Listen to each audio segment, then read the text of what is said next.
Yes, so I don't feel fully confident talking about this on recording, but we'll see. All So, right. um, yeah, thing is, like I think I said I also see my own psychotherapist, and Mm-hmm. um, for a long while, I wasn't sure, do I get much use out of that or not? So last week I kind of found out that I think he does psychoanalysis, or I wasn't sure for long what are we doing actually. So, um, If it doesn't look like you're doing anything, it's probably psychiatry, psychoanalysis. yeah. So yeah, we sometimes he would just give me advice, or sometimes he would talk about his own life as an example, and I was like, yeah, that's nice, but that's not really what I understand under psychotherapy. And sorry, so this is gonna take a minute to lay out. And last week, like the things he does say is that like a self love or self uh, like valuing myself would be one problem, and another one would be what he calls expressing aggression. It's hard for me to express aggression, to be like really firm in what I want and what I say to others. And I like maybe he missed that in our conversations, but I've also told him like I'm not sure what to do, which I think he sees as an expression of not being firm enough again. I might want Uh-huh. to stay here, go to Germany, maybe go for a trip to or a while to Thailand to practice Buddhism there. And at one point, like out of That'll freak him out. yeah, like basically, I think he sees that just kind of as a symptom that I want to get away from everything. And he said at some point, actually, he's a bit disgusted by the thought of me wanting to go to Thailand. Well, of course, but it's not disgusted, it's frightening. It's frightening on several levels. One is that he just doesn't know anything about it.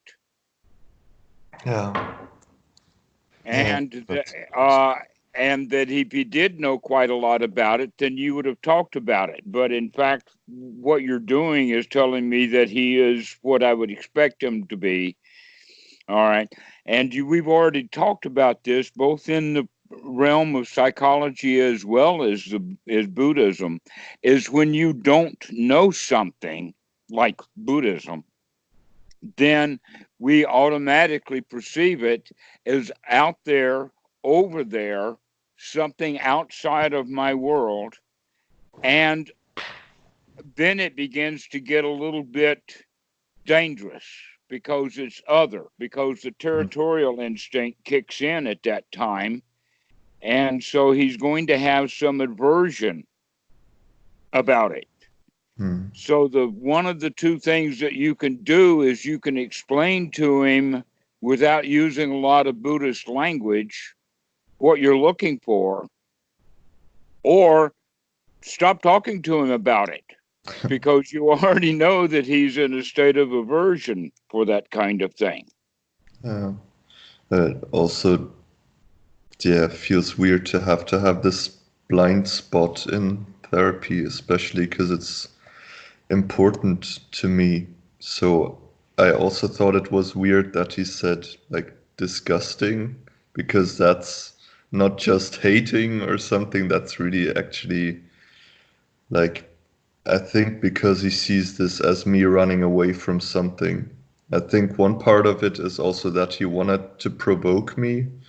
I'm not entirely sure, but he probably wanted to get some aggression out of me, which I've been saying I really don't want. All right. Well, here's an interesting point. Why do you think we'll have to have a talk on this eventually? Why do you think he wants to have aggression out of you? And how old is he?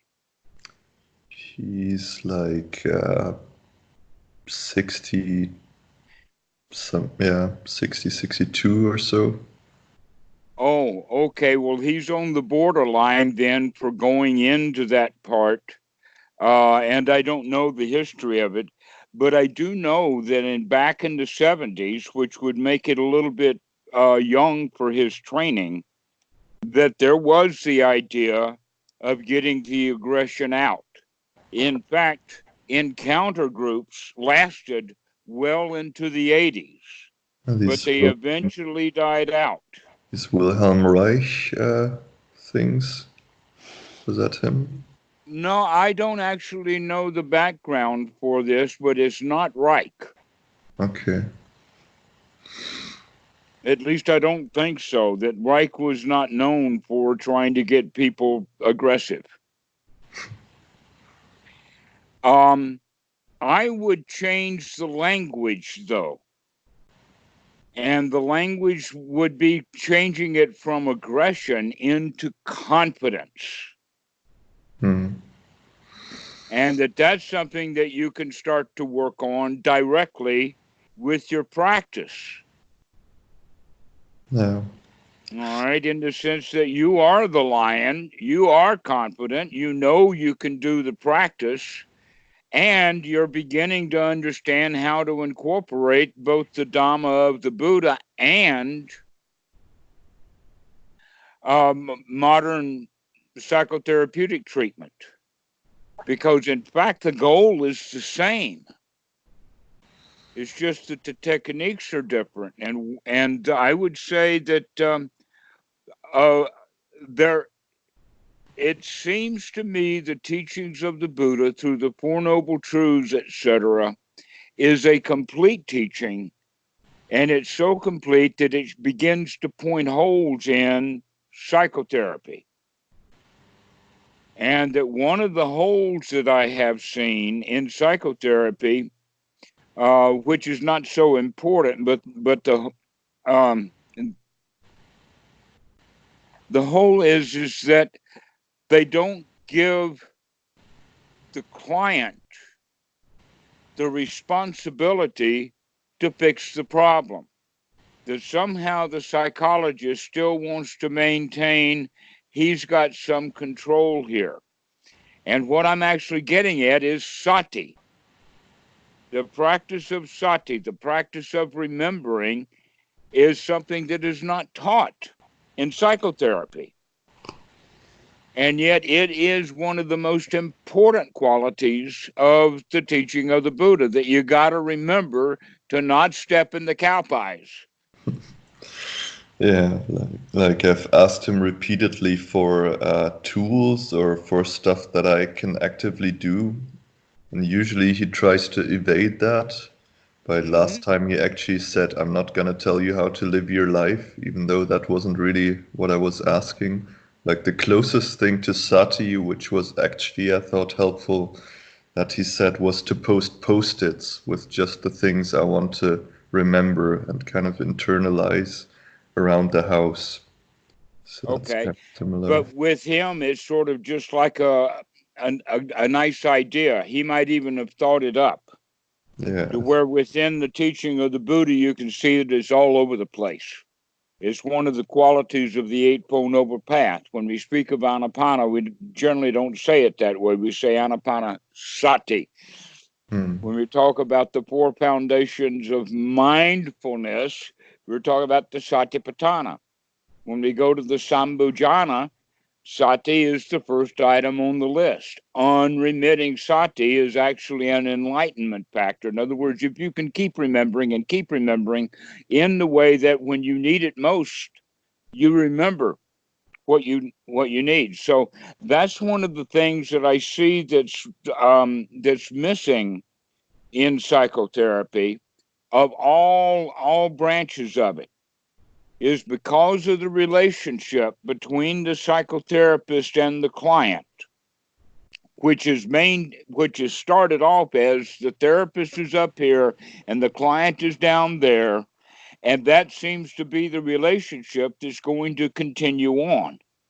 It's unlikely, for instance, that psychotherapist is going to schedule an appointment for you with you for you to be his psychotherapist. He's unlikely to do that. Yeah. All right, because he's got this idea of that it's fixed, to where within the teaching of the Buddha, oh no, we expect the students to come right up to the level. I mean, it was hard work for me. I can do it, so can you. There was another thing that I found missing in psychotherapy, and it has, I think, to do with the quality of non-judgment, but it also has part of the quality of keeping the client stuck. And that is that within psychotherapy, there is generally not much reference to morality, not much reference to devoting to yourself to the truth. That it's quite okay for you, kind of in the psychological terms, to get your head straightened out. But part of the problem is they don't give that set of moral base as a beginning tool, to where the 5 precepts are taught regularly in Buddhism to children. Is the first thing that's talked about in a retreat. And so Buddhism has that basis of morality. Now, here's the clicker. Here's the thing that really makes it work. Is in fact, you could see it like this. I can say that the teachings of the Buddha is only a moral teaching and is nothing else but a moral teaching. Mm-hmm. I haven't heard that one before. All right, let's pursue it. It is not only a moral teaching, but it's 100% morality. And that the easy way to understand that is in that one verse in the Dhammapada that says to avoid evil, to do good, and to purify the mind. All right. Now, those things in the Dhammapada are, in fact, one of the things that we do have to mention is that Western psychotherapy has a foundation in Christianity. How do you mean? I mean, it's the culture that gave birth to psychology more than 100 years ago, running right around about 140 years ago now, was because it was in a Christian culture. And way back then, Christianity was a whole lot stronger than it is now. But there is a strong Christian base. And when I say strong Christian base, I'm not talking about a moral base. That, in fact, that's actually optional in Christianity. They sort of give the set of rules, and then they don't expect anybody to meet them or to match up to it. That's why they keep going back to confession. Confess your sins, pay your fine, and then go sin again.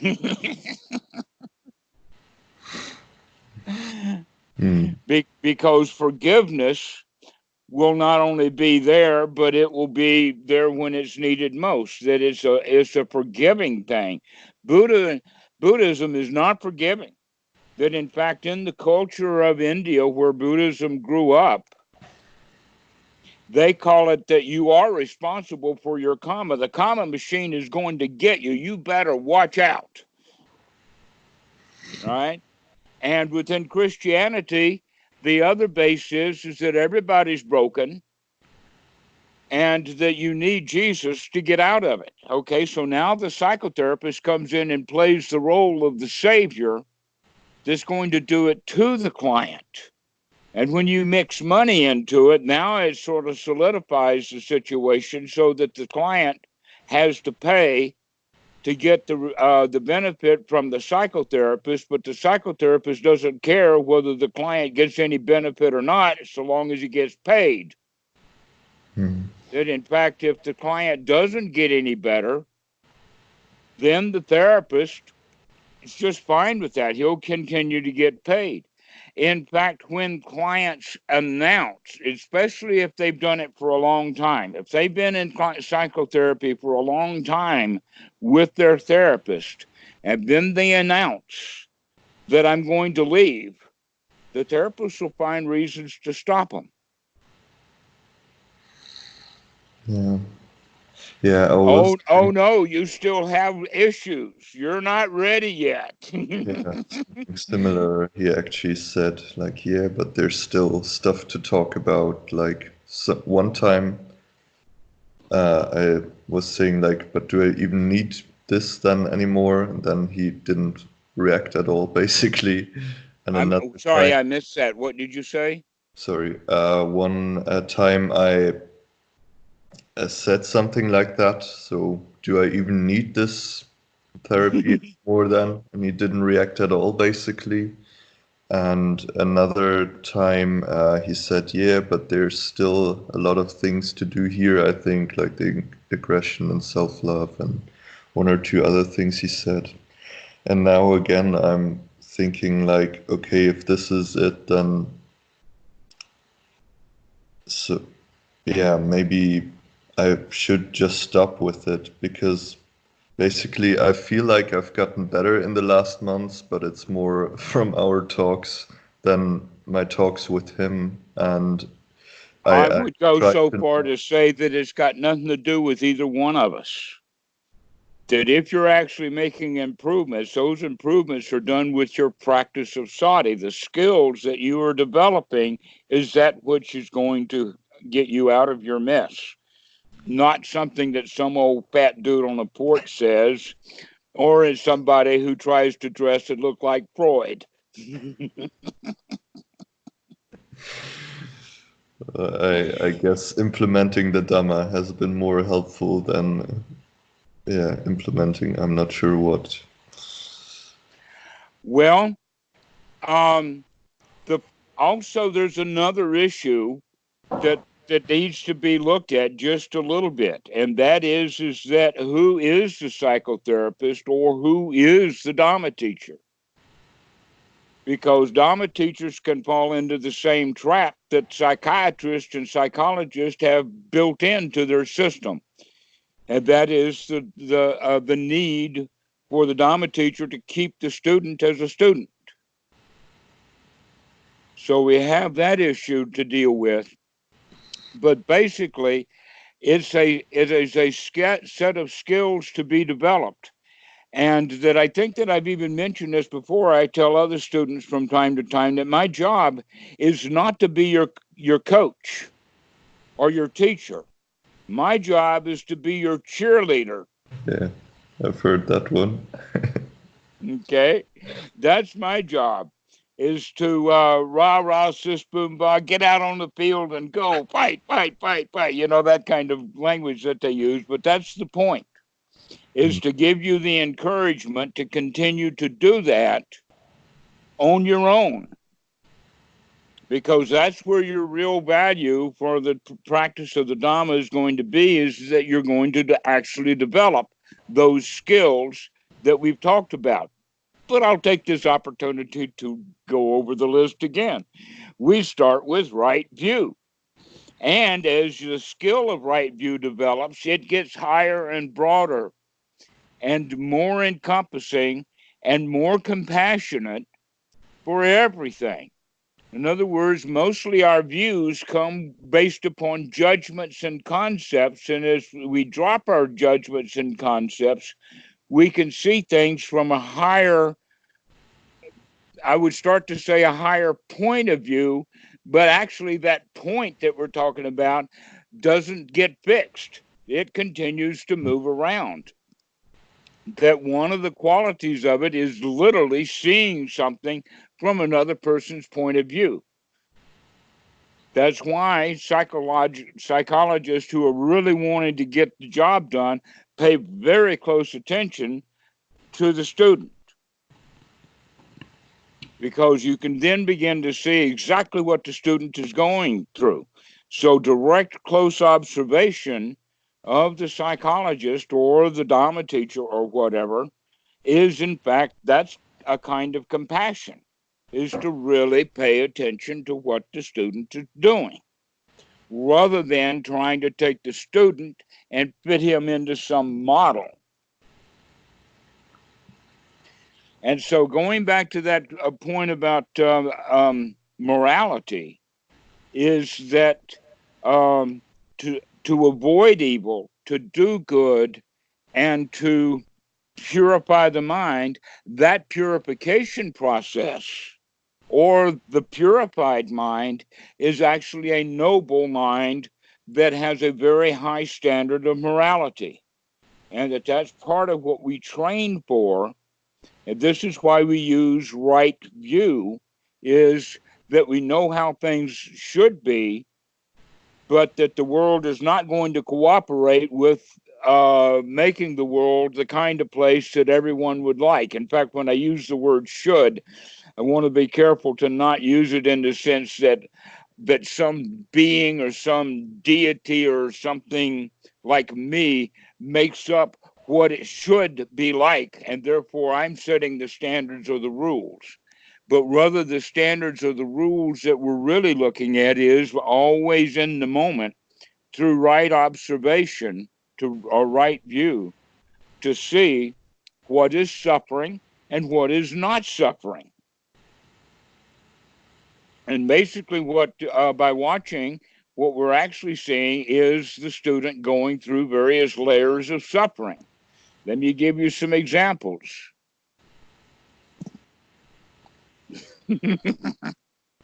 All right. All of these are layers of suffering, confusion, and that. But there's another one that's really important to look at, going back to that verse in the Dhammapada. It starts with to avoid evil, not to fix it. Mm-hmm. Not to try to fix things, but just to understand it so that we can stand out of its way. And that's a really difficult thing. That takes a long time. Sometimes you have to get shot with many arrows before you stop wondering who was it that shot you. That's the sutta, by the way, number 64. And the story is that the guy is there. He got shot by an arrow. His friends saw him go down. They immediately called the physician. The physician came over, and the guy says, "Wait, before you take this arrow out, I want to know who shot me. I want to know all about the procedure. I want to know what kind of bow he used. I want to know all of the details, you know." So this is where is that but the Buddha says, don't worry about any of that stuff. Don't try to fix the problem, just avoid the problem. And in this regard, avoiding the problem is merely taking the arrow out. You don't have to fix the bowman. So getting back to that point, that's a major change between Western ways of doing things and the Asian way of doing things. To avoid problems is the Asian way, and the Western way is to fix problems. And so when we can't fix a problem, then we go after all kinds of really weird, sometimes magical things to try to fix the problem. Like religions, to try to fix a problem rather than just merely avoiding it. Now, in the sense of bad feelings, that's the way to go. Don't try to fix those bad feelings. Just avoid them. Yeah, that's one thing I wanted to talk about too, right? Like I tried to explain to him what I'm doing right now, that whenever I realize I'm feeling less well than I could be, I try to bring up yeah, try to bring up joy and happiness, and but he saw that more as a sort of positive thinking. He's trying to push away the positive, the negative, and like keep that out. So, but at some point it will come up again. Okay, well, if it comes up again, then push it out again. His choice is what? What is his choice? What's his idea then? It's like, I think he meant may avoid feeling, and I thought that could be a problem if I don't even really feel what's going on, and am in kind of this a bit of delusive state where I'm not sure am I feeling good or bad, because I just try to keep everything negative out, and whatever I feel becomes sort of flat because of that. Like sometimes I feel like when I try to bring up joy, it's not really exuberant or anything. It's actually got some tension connected with it. That Oh, because it's not satisfying enough. yeah, and And I you guess want the even negative. more joy instead of exactly getting the joy that you can get and enjoying that joy. We bring up joy and then it's not good enough. I know that, but that's not what he's talking about, is it? What I'm really getting at when he's saying there is an entire industry on aspirational psychology. Do you know what I mean by that? Aspirations mean, oh, I want it to be this way, and so I'm going to hope and do things to make it that way. But we're not looking at it from, and by the way, most self-help books, almost all of the self-help books, are based upon that, of Uh-huh. having some positive, the power of positive thinking, how to win friends and influence people. All of those old ones, as well as all of the new self-help books, have to do with aspiration, and that generally through psychology has been seems to be a failure. And the reason that it's a failure is because the students aren't given the task of sati to remember to keep doing those things. Hmm. And so when they remember, and then they'll do the aspirational things, but then when they forget, then they fall back down into the old stuff, and now they're even more dissatisfied.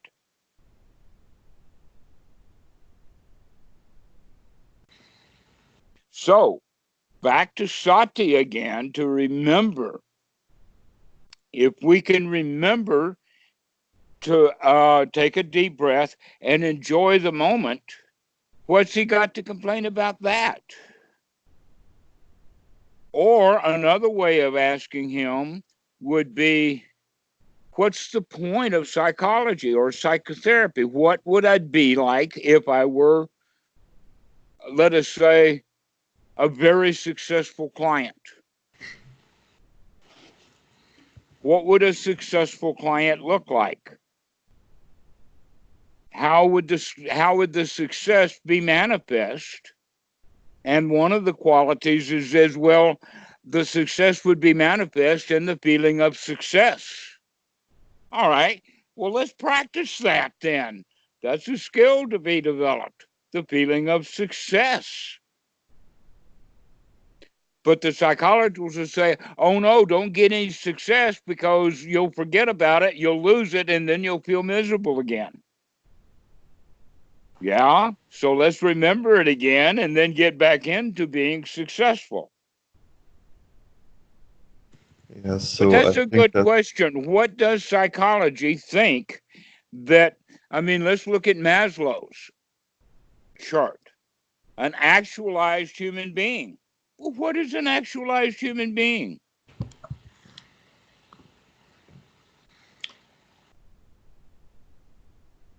so I think someone who can live how they want, and if they want to live a certain way, they can do that. While you could also just get rid of the doing, and then this gap closes itself, or like the getting rid of needing to do certain things to feel self-actualized. Okay. Would this guy that we're talking about, would he then agree that Maslow's hierarchy of getting oneself to the state of being self-actualized would be the goal? I mean, what's the point of being in psychotherapy? We've got that so clearly laid out in the practice of Buddhism. Yeah, To I see think dukkha and avoid dukkha, dukkha nirodha. I think it's also integration, sort of what he says in that aggression part, which he sees kind of as a conflict, I guess, and probably something that I wasn't able to show my dissatisfaction with my parents, stuff like that, which is Okay. outwardly. I can understand why the psychologist would want someone who is harboring hatred for his parents, but not willing to talk about it because it's somehow wrong, that it would be good to bring that kind of thing out. However, within Buddhism, we have the whole quality that their parents, everything that they did wrong is because they learned it wrong from their parents. How back into the past are you going to hate? As opposed to why not appreciate them for what they did do, like give us life. Yeah, like I read this book, The Drama of the Gifted Child, also after that talk last week. I don't know if you know it. The trauma of the gifted child. Yeah, the drama of the gifted child. Drama. Okay.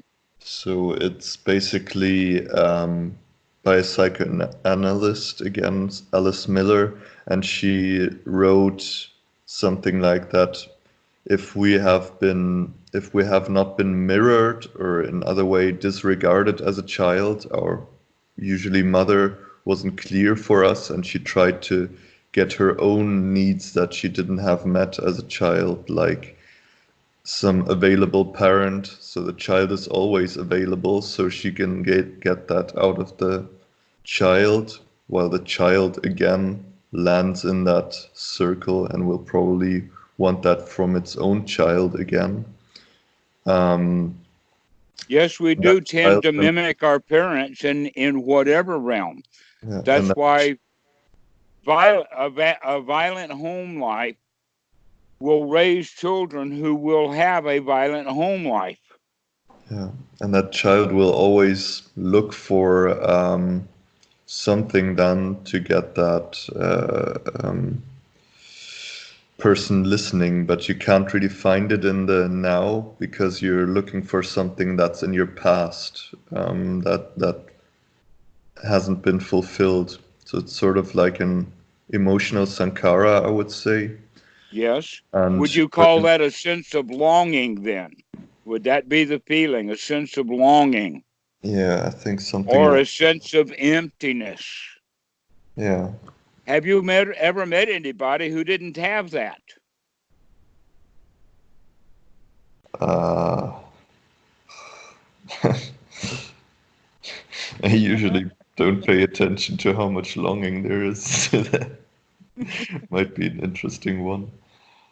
Yes, that's the whole point, because you see that basically what I've done is I've just slightly changed the language, but let's use it a language that's a little closer to Buddhism or the teaching of the Buddha, and that is it's not necessarily calling it a longing, but it's a sense of dissatisfaction. And that dissatisfaction then can be expressed in wanting something or longing for something. We don't even know what it is that we want, but we want something. Yeah. That's what we mean by longing for it. Like longing for mom to recognize that I've grown up. I don't know what it would be, but everybody has a sense of longing. If they did not have a sense of longing, then you could call them enlightened. So that sense of longing that you're talking about, or not being fulfilled, can be blamed on the parents. In fact, in psychotherapy, the parent is the one who winds up getting blamed for almost everything. Yeah, But which is within Buddhism, we say, stop blaming the parents. It's your own damn fault. Don't blame somebody else. But you see, basically what I was getting at before, and I stopped myself, but I'll say it like this. Very, very few psychologists and psychiatrists are mentally well enough to be very good psychologists and psychiatrists. In other words, if it takes a worried man to sing a worried song, then it takes a happy man to sing a happy song. And when the psychotherapist is fulfilled in his own mind, then that's going to be the model that he uses in his psychotherapy. So long as he is not completely up to that level of Maslow's talking about, when the psychotherapist himself is not completely actualized, then that means that he's relying upon his old maps. And that those influence his teaching of his clients. yeah. And so we have to make sure that what you're getting out of this guy is what you need, rather than his view of what you need. And you've got to figure that out for yourself, and that the more time you spend thinking about what are my choices, then you can begin to make the right choices for yourself. That's where sati comes in, that you have to keep remembering that I don't have to feel bad the way that is my habit. I can start to feel the way I want to feel, and stop judging myself for the way that I feel. For instance, before, when you say, oh, well, I'm creating joy, but it's not good enough. There's not a good enough joy. Well, if you judge it to be not good enough, it's not going to be. Ere how blissful you are, if it's not blissful enough, it ain't bliss at all. Yeah, I guess if you start thinking that way, it becomes a downward cycle. Doesn't even have to go downward. It's just heavy right then. Yeah. I guess I often think that if I would be feeling good enough, then I wouldn't, for example, I wouldn't need to do anything anymore. Then I can still think of something that I would or should or wanted to be doing, and then I think, oh, this must be not good enough, and then I'm automatically, then it's like quod erat demonstrandum. So this seems to not be good enough. I've just proven it. I gotta stop doing that. Well, that goes back within Christianity. They have the concept of original sin, and that generally the original sin is traced back to Adam and Eve and their domestic squabbles. Eat that apple. No. Eat that apple. The snake told me to give you that apple. Basically, that's just a humorous way to introduce the point that you see, most people miss the story. They miss what they call the moral or the point of the story, because they get wrapped up in the details of the story. The details about a talking snake and an apple and who gave who to what, and who threw who out of paradise, and all of that kind of stuff. But the real point of it is by not using the word fruit in the sense of an actual piece of vegetable fruit, but rather that we often in many languages use the word fruit as the result of something. Because the tree, the planting of the tree and the growing of the tree, and then the rendering of the fruit is then the results of the tree. And so that's why it got that way. But when we're talking about the fruit is they ate of the fruit of the tree of knowledge of good and evil. What that means is that they had knowledge of good and evil, and then they had to eat the results of their knowledge of good and evil. Is that correct? Is that a good way of looking at it? They have to live with the results, so they have to eat the fruit of their knowledge of good and evil. I'm not sure yet what that means. Like, it could be something good or bad. Like, I start to make a distinction. I want this. Basically, the key word is judgment. That when we go around judging things, we've got to live with the results of our judgments. So when you practicing joy and you have a little joy and then you judge when it's not good enough joy, then you have to suffer under the results of this too is not good enough.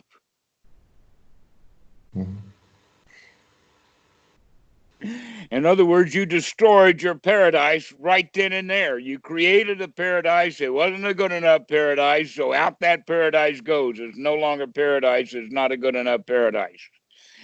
And so you're destroying your paradise just like Adam and Eve destroyed theirs. So they were not kicked out of the paradise. They threw themselves out of paradise by eating of the fruit of the knowledge of good and evil. So it may differ per time that I breathe, that I try to bring up joy, just how much comes up. And that's satisfied. Yeah, be satisfied with how much you have.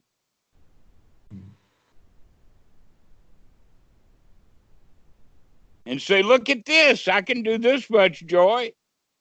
I'm successful at bringing up a little bit of joy.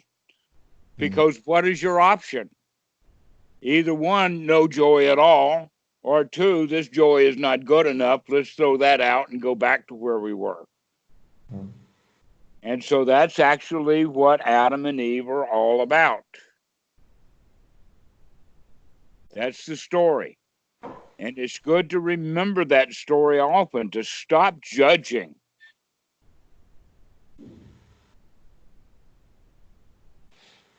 Do you see this danger that I think he sees, that I feel like it can be quite subtle, but that we try to bring up the joy, but there's some aversion to negative feelings in there, and then we're still in this trying to... Well, it's a habit, isn't it? If we're in the habit of judging things, then when we have joy, we're going to judge that too.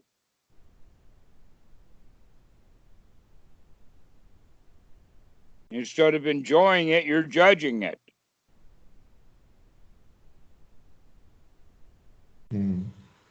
So I'm kind of judging that, oh, but this joy is also not good because of the reason that I'm trying to get away from this. So maybe I should not be happy.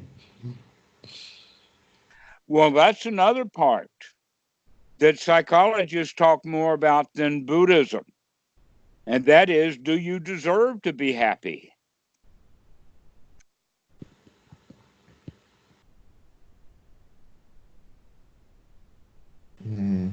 I thought about it more in terms of, is it not kind of splitting a part of yourself off. Like I try to get rid of all the unpleasant feelings, and I feel like in the equanimity thing that Goenka talks about, it's more like it's okay that it's there. Well, if you're trying to bring up joy, it's a bit like you're trying to substitute another feeling. I really do not know what books Goenka read. Of all the time that I spent with him, about 3 years altogether, I don't know where he gets some of his stuff, but I do know what the word sukha in Pali means, and it is almost always translated as pleasure, and that pleasure is incorporated right there in Anapanasati. It's step 6 of Anapanasati, and that when the Buddha was in the process of waking up, the question he said was, why am I afraid of the pleasures of first jhana? Because remember, at that time, he was off doing self-flagellation and starving himself and all of that, and recognized that that's not the path either. So that's the question. Why are you afraid of pleasure? Part of the answer to that is because you don't deserve it. You're not good enough.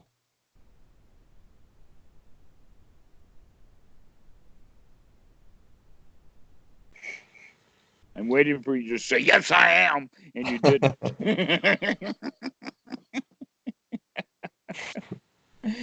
You don't deserve to be happy. Or that you haven't done anything to get the reward of happiness, as if it's a quid pro quo.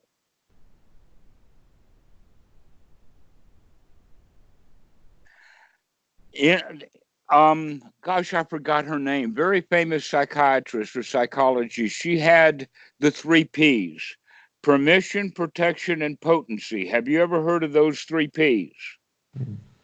Permission would be then the permission to be happy. Potency would mean that you've got the power to be happy. And protection can be seen in several ways. One of them is looking at it, protection is the same thing as permission. In other words, the psychologist or psychotherapist is going to give you permission to feel good, and by that way, she's protecting you. But you have to come up with the power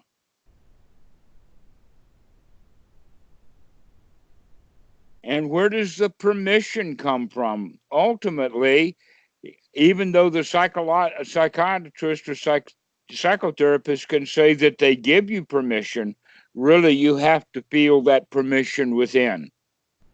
And that permission can also be thought of as, are you worthy? Are you good enough? Do you deserve the Dhamma? And that's part of the doubt that comes with, can I do it or not? The answer is no, you can't do it because you don't have permission. No, you cannot do it because you do not have the power. How do I change something so, yeah, it feels like pretty deep-seated? Only when you call it deep-seated. That's one of the ways of when we call it deep-seated, that just puts us back into the victim's position of, oh, it's really hard to do. Yeah, I was just thinking that while I said that. Is that it seems to come back again and again, even though yes, it does. But it can be. In fact, it's better to come back on again and again when it's right there on the surface. If it's really deeply buried down there someplace, you may not see it often. But there it is, right there in front of you so often. In fact, that's where our bad feelings reside. They reside right on the surface. When we talk about the Sankara, a lot of people have, because of that quality of psychotherapy and whatnot, talking about deep-seated problems. They're not deep-seated at all. They're just very common.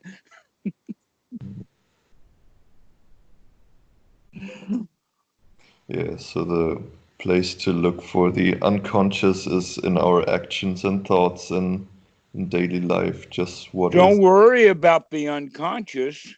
In fact, you can't. There's nothing you can do about unconscious. But there's a whole lot you can do about raising your levels of consciousness so that what used to be semi-conscious is now fully conscious, and what used to be completely unconscious is now semi-conscious. An example of doing that is learning some of the techniques that are associated with sleeping or with bedding down. Practice of what posture you're in, the practice of doing anapanasati just as you're going to sleep. Oh, this feels so good. Oh, no place to go and nothing to do for the next 8 hours. And then that will help bring some of that stuff that happens during the sleep that's completely lost to us. It brings us back into a level of consciousness, not very high.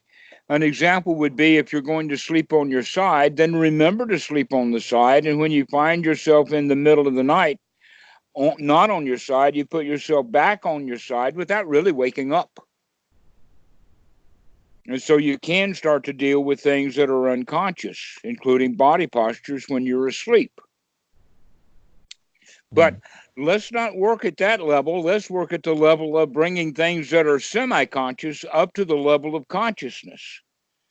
We do that by watching what we're doing, because those semi-conscious things will happen really fast.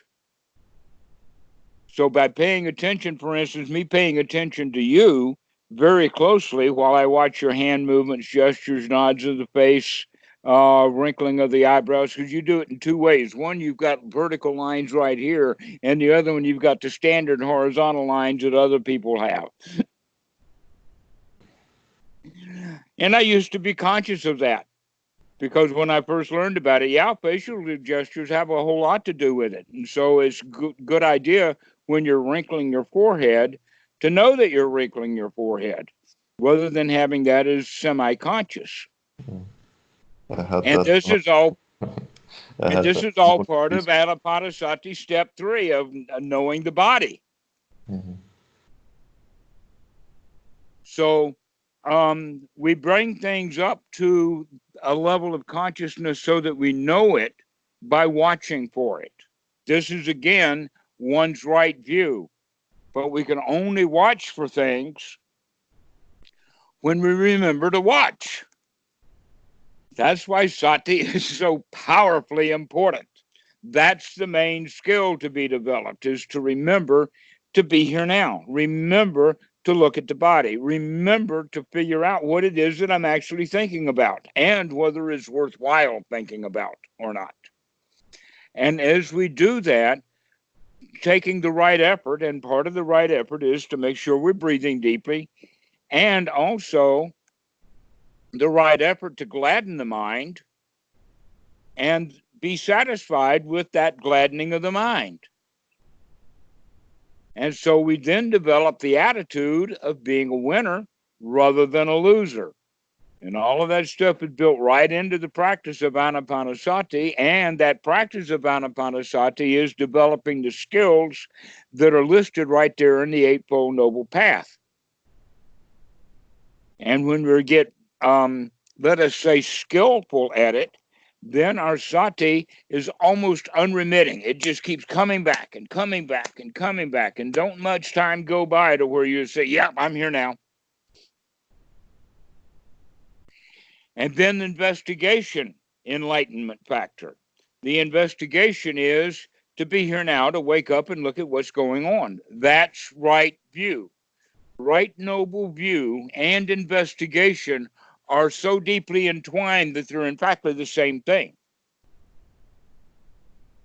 Rather than drawing conclusions and then holding our conclusions, we continue to investigate. Keep looking, keep watching, keep noting, keep seeing what's going on. And by doing so, then the things that used to be semi-conscious, things that would happen and we weren't watching, are now, when they happen, we can see it happening. Yeah. And so right effort then, right sati, right view gains us that right attitude of being the winner, which is also building confidence. When your therapist wants to see aggression in you, what he really is looking for is confidence. Can you do this? Can you be a man? Yes, I can be a man. Yes, we can. Can-do attitude. That's actually what we mean by when Maslow's talking about actualized. The actualization is, yes, I can. Yeah, I can do it. I am confident. How does that confidence occur? It comes from the seeing over and over and over again that we can come out of our own crap. Over and over and over again, I can come out of the crap and come into a state of joy. And then when I judge the joy, it's not good enough, then I'm just falling back into the crap again. Let's say, oh no, this is good enough. It's fine. This is good stuff. And stop judging it all the time. And then one can practice.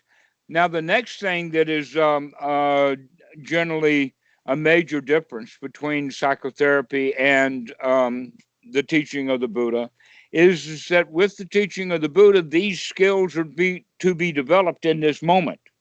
And the results of the skill that we're developing is to be experienced in this moment. To where psychotherapy has it, well, yeah, you got it that time, but your problems are going to come back. You ain't got nothing yet. Yeah. And I felt pretty crap for most part of the last week because of that session. Well, don't let good psychotherapists get you down.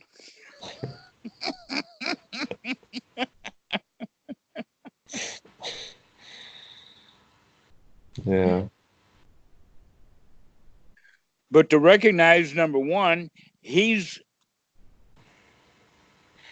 probably a psychotherapist as was his graduation present for his consolation prize for not being a good psychotherapy client. That in fact, I don't know of any place where you can get a degree in psychology with an emphasis upon being a therapist without doing and going through a lot of therapy. So what you wind up with is the blind leading the blind. I mean, I think people who have their own psychological issues tend to become more psychotherapists. The book also says that, but then they know it. I know. That's so funny. They actually can see that. I'm not saying things that I see that nobody else sees. No, they know this. Yeah. I mean, then it's at least good to become aware of this stuff, right? And to learn to deal with it. And I mean, maybe it also makes you a bit more sensitive with what can be going on with other people, but it's important then to also grow out of your issues and not start seeing everything else as the same issues that you have or had. Yes, that's right. This is where that confidence, that shraddha, comes in. Because you become successful over and over and over again until you finally get to the point of saying, you know, I can do this.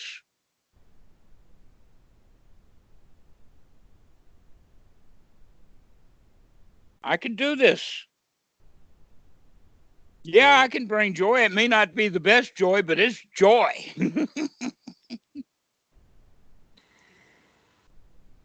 Hmm. Stop judging. That's what that whole thing, that's the original sin. The original sin of humanity is being judgmental. And it comes up instinctually. For instance, we judge people that we don't know because of the territorial instinct. These people are not from my territory. This is not my tribe. Therefore, they must be dangerous.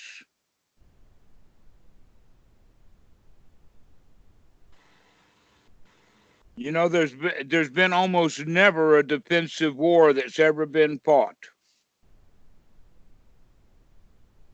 Almost always a war is started with a preemptive strike.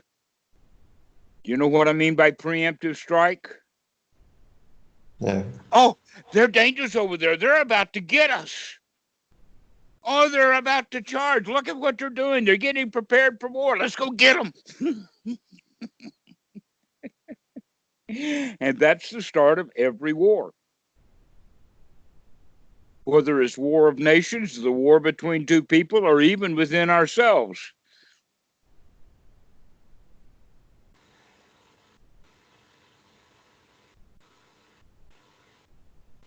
And so this is, you know, there's so many words about this, like patience or forbearance or whatever.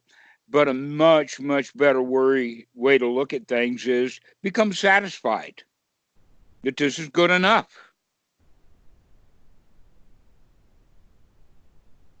How can you reach a state of satisfaction? How long can you maintain a state of satisfaction? And can you remember to go back into a state of satisfaction once you lose it? That's basically the entire teaching of the Buddha. And the Buddha said it, dukkha, dukkha nirodha, which means you see dissatisfaction, you come out of it and become satisfied. I actually came up with one. I mean, the whole teaching of the Buddha has got so many one-liners that'll describe the whole teaching of the Buddha in just a few words. Hmm. And he came up with this one: get happy, stay happy. And when you're not, get happy again and stay happy again. And we practice that over and over and over and over and over again. And see, what you're doing is you get yourself happy and then it's not good enough. And so you come right back out of it. Very typical. Very human, in fact. But one of the alternatives of that is to remember to get happy and then not get happy at all. And this is the way that beginners, the very, very first beginning, when they begin, and they say, okay, I'm going to watch my breath. And then they realize that they're not watching the breath. And when I say realize, that means a little bit of sati comes up and they say, whoa, I'm not watching my breath right now. And then they say, wow, it's so hard to watch the breath. It really is so hard to generate joy that I must be doing something wrong. I bet the teacher didn't give me all the instructions. Or this Buddhism is a bunch of crap anyway, and so is psychology. And these are the kind of thoughts that students have, rather than when they remember to watch the breath, they actually start watching it again with the concept of, oh, I'm watching it now. See, I can do this.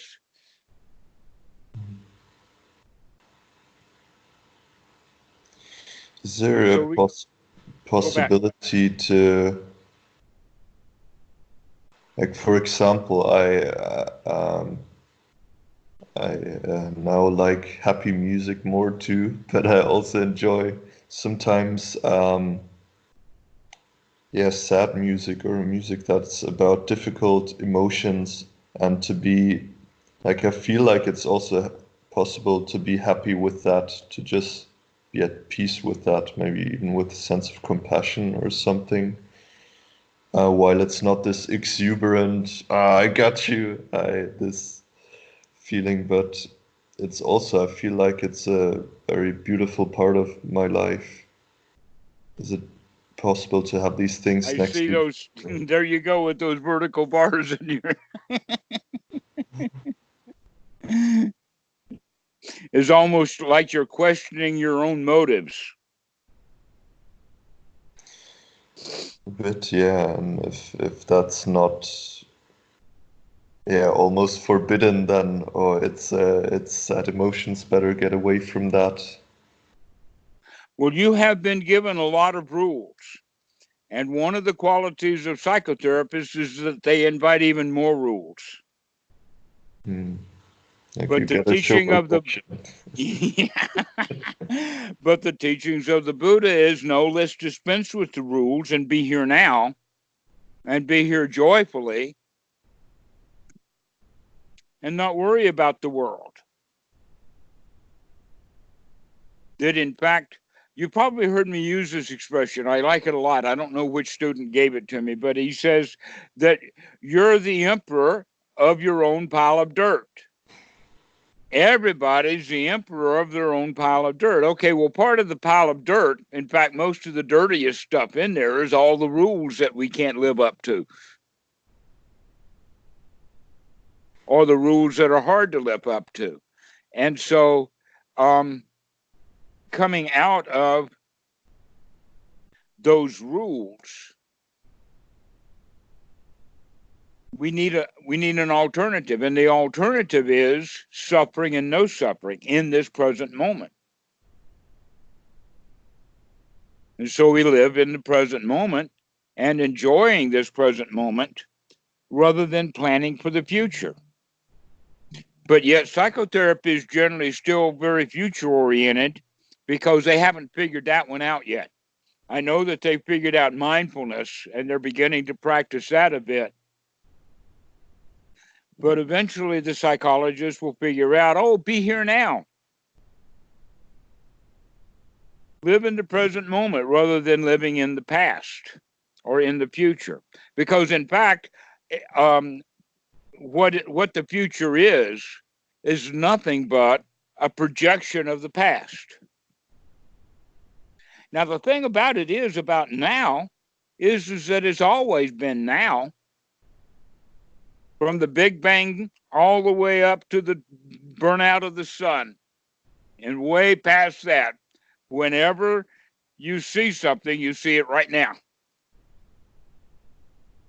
And yet the human being is, with this memory system that we have, that we put it through that, everything is filtered through our belief systems, filtered through our knowledge. And the idea is to not do that so much, rather to live in this present moment and not be worried about the past so much. Not worried about the past at all. Don't worry. Be happy right now. But the future is almost always a projection of the past. In Now the that sense of I see a problem that needs to be fixed, and now I'm going to plan to fix that problem. If there was no problem, then there'd be no plan.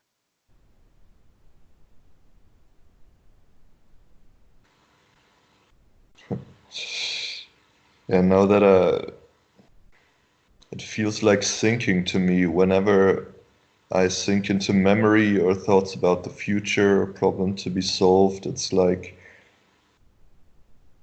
I see less broadly, like I feel heavier, Mm-hmm. and like I focus in on these concepts that I'm thinking about instead of noticing of the wider picture that there's thoughts in that moment. And it's time that you start thinking the kinds of thoughts that you know from your own wisdom, the thoughts from your own right view, that you, with your own right view and your own right understanding, that some thoughts are really not worth having. That it's better to have wholesome thoughts than it is to have junk thoughts. And so now all we need is sati, because we've got the right view. And so the sati is to wake up to, oh, I'm going to have only worthwhile, wholesome thoughts. Thoughts about the present moment. Thoughts about dukkha and how to avoid it. Thoughts about, oh, this is really nice. This is really that third noble truth. It just kicked in. Third noble truth. Ta-da! Freedom. Okay, so this is the way to look at it. Is right here, right now, using the qualities of the Buddha. You used one word before, we didn't talk about it, and that was integration. The Buddha talks about that. In fact, that's what right noble samadhi is. It's when the mind is unified, that we're one person. Most of the time, we're a kind of a crowd inside. What crowd is that? The crowd that is angry. The crowd that, the member of the crowd that's the victim. A member of the crowd that is fearful.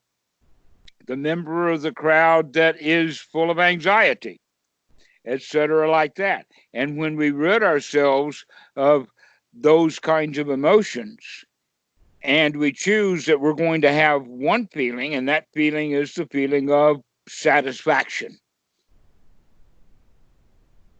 then the mind is unified. It becomes unified in that state of satisfaction. Because the only option to that is to fall into one of these hell worlds, one of these unwholesome states, one of these woeful states, they talk about it. And in fact, you could even go so far as to use the word reborn, that we're reborn in anxiety, reborn into anger.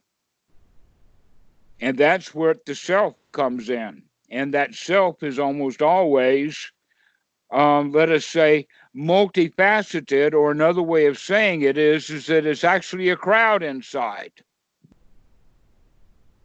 But the unification of mind or integration is when we feel the way we want to feel. And because we have the control to feel the way that we want to feel, we kind of feel that way all the time. We're quite integrated, quite unified in that regard. And with that unified mind that is so satisfied, then we don't need any rules to keep. An example would be, why should I shoplift? If I'm completely satisfied, why am I in the store? And if I'm going to buy something, I should be satisfied with the price of it and either pay the price or not pay the price. But it's dangerous to shoplift. That's stupid. A lot of kids get caught. And so, but when we get to the state to where we don't want anything, then we're very unlikely to go shoplifting. We don't need anything. We're good. Now you can apply that to all of the others. I don't go out on a killing spree because I'm satisfied to not kill. I don't have any enemies that I hate enough that I can go kill that son of a bitch. And right now in politics, there's a whole lot of that kind of feeling going around.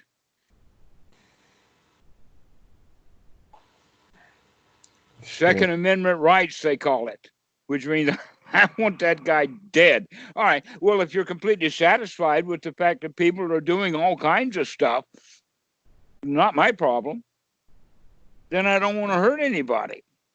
I don't want to teach them a lesson at their own expense. And so this is where we come with this satisfaction. This is also that quality that you would see as self-actualized. When someone is self-actualized, that means that they're not being actualized by the people they hate, because they don't hate anybody. What does actualized mean then, actually? Well, we talked about it before just a minute ago. That actualization is, yes, I can. What would it mean then to be actualized by other people? Well, you can get kicked in the butt by other people, but the actualization will come from you within.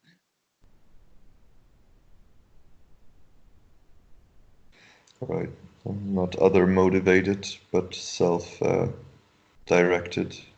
Self-directed, self-actualized, based upon wisdom. And the wisdom is, my rules are suffering and no suffering.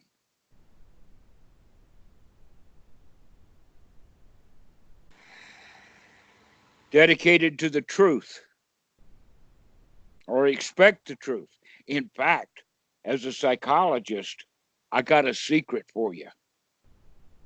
Your clients will lie to you.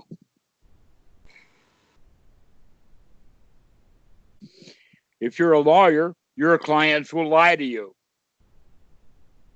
If you're an accountant, your clients will lie to you.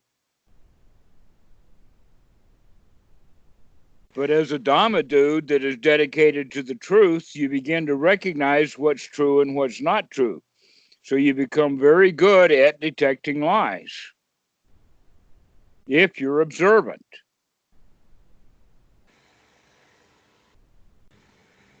And there's a lot of, let us say, psychological studies on this.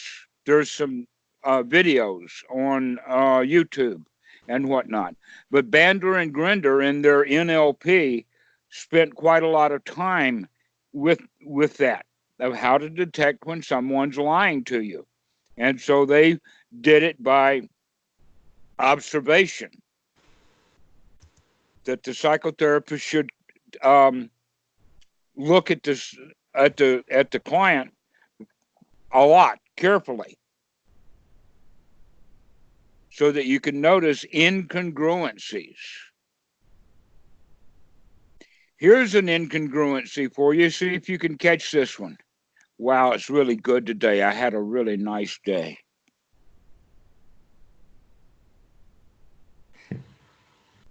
That is actually hard for me to tell a lie, so because I didn't really have a good day. Yeah. But you can see when people are saying yes and shaking their head no. Yeah. Or the way that they stop. They'll start to say it one way and then they'll change it, make it sound better or whatever like that. Or wait a minute, I can't say that. And so hesitations and facial gestures and all kinds of things will point. Let us say point you as a psychotherapist, rather than calling them a liar to their face, or even calling them a liar in your own mind. What that does is instead is makes a note to start asking questions. To start asking questions. Let's see if we can figure out what's really going on, because there's a lot of incongruency. And what we mean by incongruent, that's, by the way, a very psychological word. That's the word that you learned as a psychotherapist, is incongruent. What does that mean? That the mind is not unified. That we're caught between what we know to be true and what we want to be true. They're not the same thing. And so we'll have incongruencies.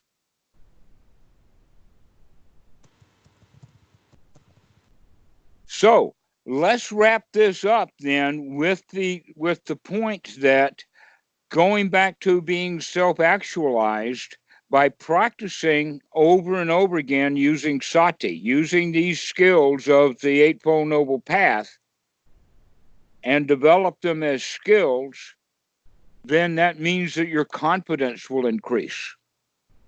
You won't necessarily have to be aggressive, but you can tell your psychotherapist, yes, I can.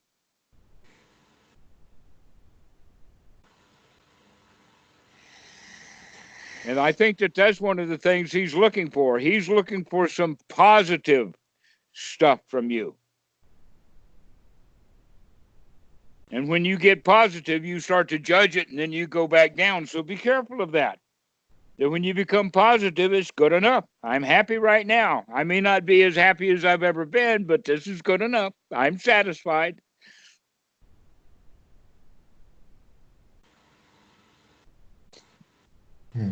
And by practicing anapanasati, you can also have that quality of that you can throw those hindrances out of the mind, the things that keep you from being congruent.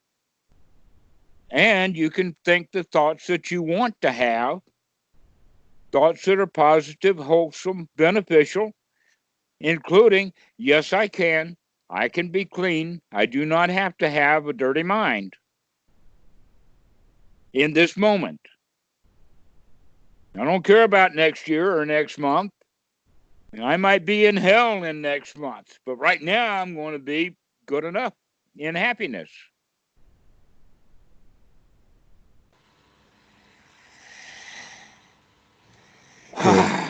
Good. All right. You can be self-actualized. You can stop being victim. You can clean your mind out. You can be satisfied with what little happiness you have.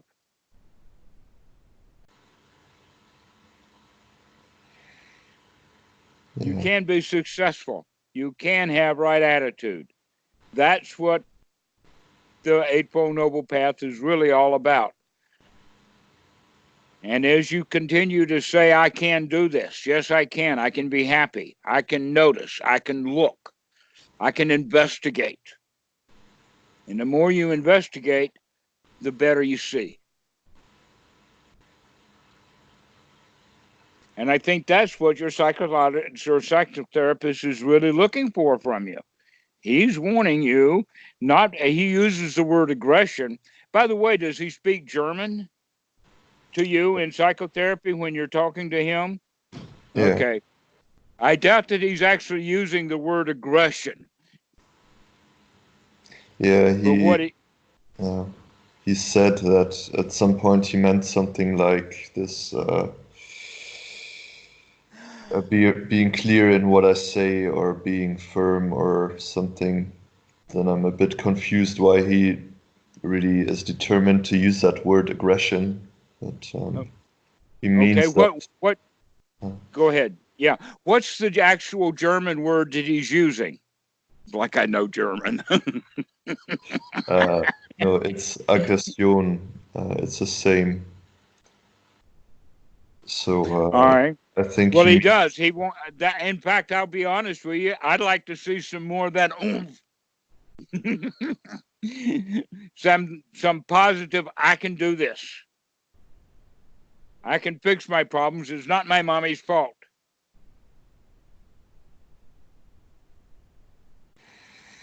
I can clean out my own mind. Thank you very much.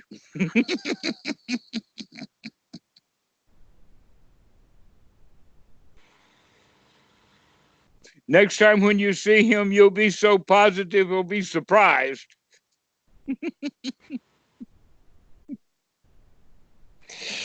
actually seeing him in like an hour.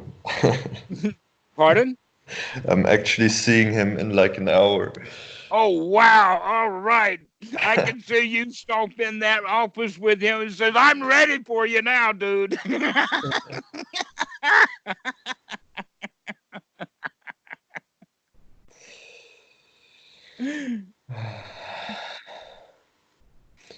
All right. I'll better still get some breakfast in before that. All right. Well, I think we've had about as much as my what do we call it? Cheerleading as you can stand today. Rah, rah, rah. Go get them. Go take on that psychotherapist with gusto.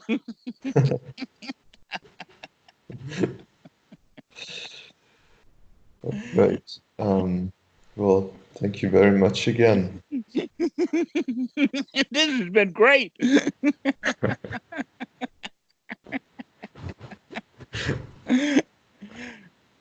All right, Christian, we'll see you later. See you later. Bye bye.